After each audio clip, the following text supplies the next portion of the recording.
ஒரு 50 ml water ஊத்திருக்கோம். இது பாதி அப்படியே இருக்கு.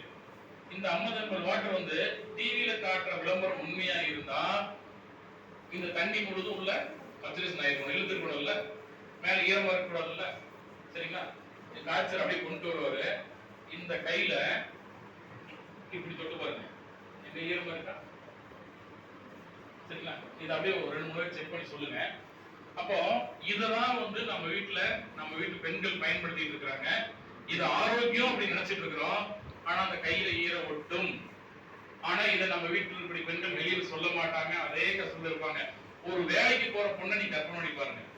ஒரு ஜவுளி கடையில் வேலை செய்யற பொண்ணு ஒரு நாள் முழுவதும் இதை அப்படியே பயன்படுத்திட்டு இருக்காங்க. இவ்வளவு ஈரத்தோட இருந்தா ஒரே ஒரு சொட்டு பிளட்ல 170 பாக்டீரியாஸ் இருக்கும். பாடி டெம்பரேச்சருக்கு திருப்பி பழையபடி யூட்ரஸ்ல போகும். போச்சு என்னன்னு கேட்டீங்கன்னா உங்களுக்கு ஒவ்வொரு பிரச்சனையும் எங்க ஸ்டார்ட் ஆக ஆரம்பிச்சு. இந்த காட்டன்ல எவ்வளவு கெமிக்கல் இருக்கு, இந்த ரீசைக்கிளிங் பிளாஸ்டிக்ல எவ்வளவு கெமிக்கல் இருக்கு, இந்த கெமிக்கல் முழுவதும் திரும்பி அவங்க யூட்ரஸ்க்குள்ளே உள்ள போக ஆரம்பிச்சிடும்.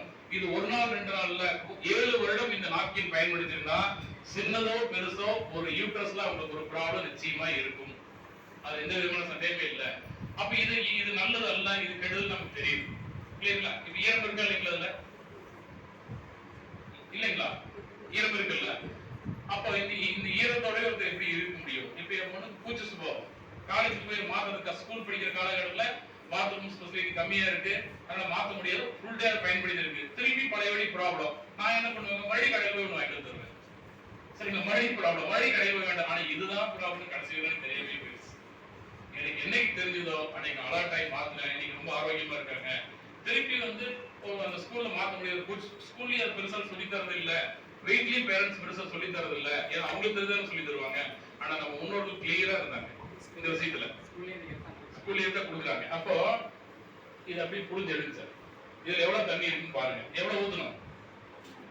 50 ml ஊத்தணும்ல. எடுத்து காய்ச்சல் அப்படி பிரஸ் பண்ணுங்க. அதுல எவ்வளவு தண்ணி வருதுன்னு பாருங்க.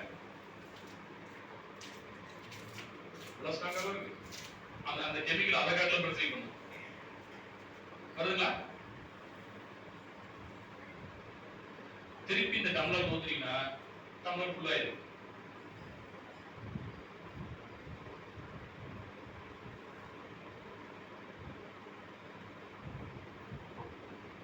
அப்ப ஊத்து தண்ணி ஊத்து அப்படியே இருக்கு. அப்போ விளம்பரம் உண்மையா போயிடலாம்.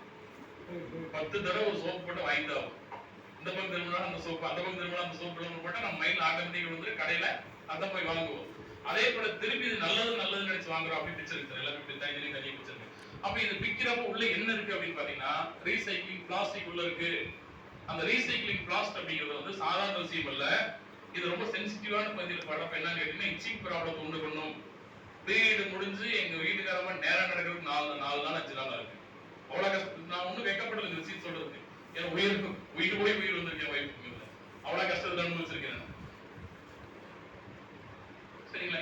இந்த காட்டன் இந்த பஞ்சருக்குலாம் இதைத்தான் வெள்ளையா நல்லதுன்னு நினைச்சிட்டு இருக்கோம். இது ஒண்ணு இல்லை.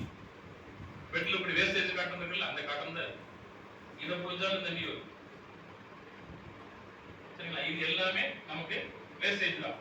இந்த பிளாஸ்டிக் பாத்தீங்கன்னா சரிங்களா, இந்த பிளாஸ்டிக் உடம்புல பட எல்லா தொந்தரவுமே நமக்கு வர ஆரம்பிக்கும். அப்ப ரீசைக்ளிங் பிளாஸ்டிக் ரீசைக்ளிங் காட்டன் தான். இது வந்து ஒரு செடி கடிக்கு போய் மாட்டிச்சுனீங்க, அந்த செடி காஞ்சு போகுமா முளைக்குமா? ஏங்க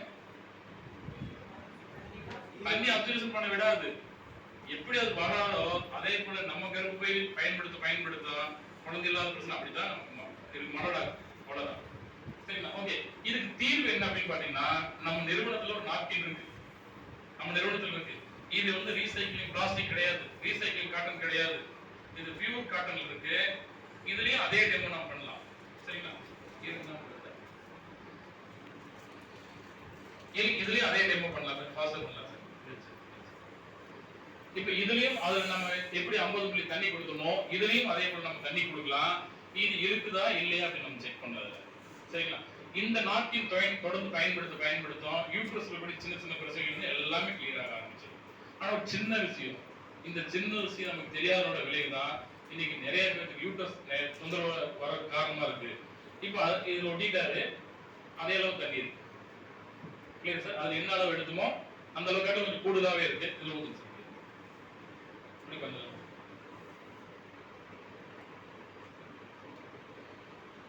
அதே அளவுக்கு தண்ணி இதுலயும் கொடுத்தாச்சு.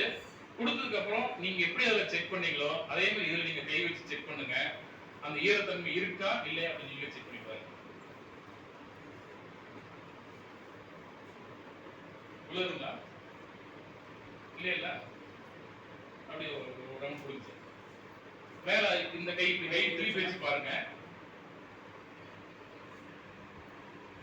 ஈரத்தன்மை இருக்கு, ட்ரையா இருக்கு. ஈரத்தன்மை இல்லைங்க. இல்லை, நல்லா ட்ரையா இருக்கு.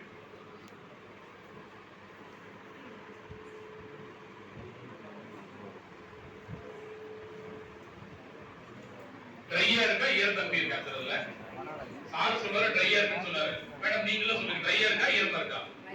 ட்ரையா தான் இருக்கு. ஊத்துன தண்ணி வச்சுட்டேன். இப்ப காந்த் சார் என்ன சொன்னாருன்னா, மீட்டிங் ஆரம்பிக்கிறப்போ நான் இந்த நாப்கின்ல நான் தண்ணி ஊத்துவோம் சார், யாராவது இதுல இருந்து ஒரு சொட்டு தண்ணி எடுத்துட்டா நான் ஒரு 10,000 பணம் இருந்தாலும் ரெடியா இருக்குன்னு சொல்லிட்டாரு சார். கொடுத்துடலாம் என்ன சொன்னாலும் தனியா இல்லை, மைக்ல சொல்லிட்டேன். இதுல இருந்து யாராவது ஒரு சொட்டு தண்ணி எடுத்துட்டா ஒரு 10,000 பணம் தரேன்னு சொல்லி இருக்கிறாரு. நீங்களே வாங்க, யாராவது எடுக்கல, 10,000 குடிக்கல, ட்ரை பண்ணுங்க. வரீங்களா யாரும் ஒருத்தர்? 10,000 யாருக்கு வேணும்? இல்ல நானே ட்ரை பண்றேன்.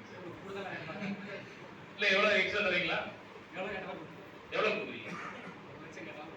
என்ன சார் அதிரடியா பம்ப பிரைஸ் 10,000 1 லட்சம் கொடுக்குறாரு. அப்ப ஊத்துறது ஒரு சொட்டு கூட எடுக்க முடியாது. அவர் சொல்ல ஒரே ஒரு சொட்டு டிராப் எடுத்து தண்ணி எடுக்கிறாரு. 100 மணி தண்ணி ஊத்தி இருக்கோம், ஒரு சொட்டு தண்ணி வராதா சார்? ஒரு சொட்டு தண்ணிக்கு 1 லட்சம் ரூபாய். யாருமே முன் வரலையா? சரி சரி, யாருக்கு வேண்டாம், நீங்களே வச்சுக்கலாம் 1 லட்சம் ரூபாய். நானும் வச்சிருக்கேன். இதுல என்ன விஷயம் தெரியுமா சார்? இந்த டெமோ பண்றதுக்கு எனக்கு எந்த தயக்கமும் இல்லை, எனக்கு எந்த சங்கடமும் இல்லை. சரிங்களா? ஏன்னா இந்த விஷயத்த ஒரு பெண்கள் பேசுறத ஆண்கள் பேசுறது நல்லது. நிறைய ஸ்கூல் காலேஜ்ல இருக்கிற அவேர்னஸ் ப்ரோக்ராம் எடுத்திருக்கோம். ஏன்னா அந்த கஷ்டம் என்னன்னு சொல்லி அனுபவிக்கிறவங்களுக்கு தெரியும். ஆனா அந்த கூச்சத்தன்மை இருக்கிறோட விளைவு தான் நம்ம எவ்வளவு கஷ்டத்தை அனுபவிச்சிருக்கிறோம்.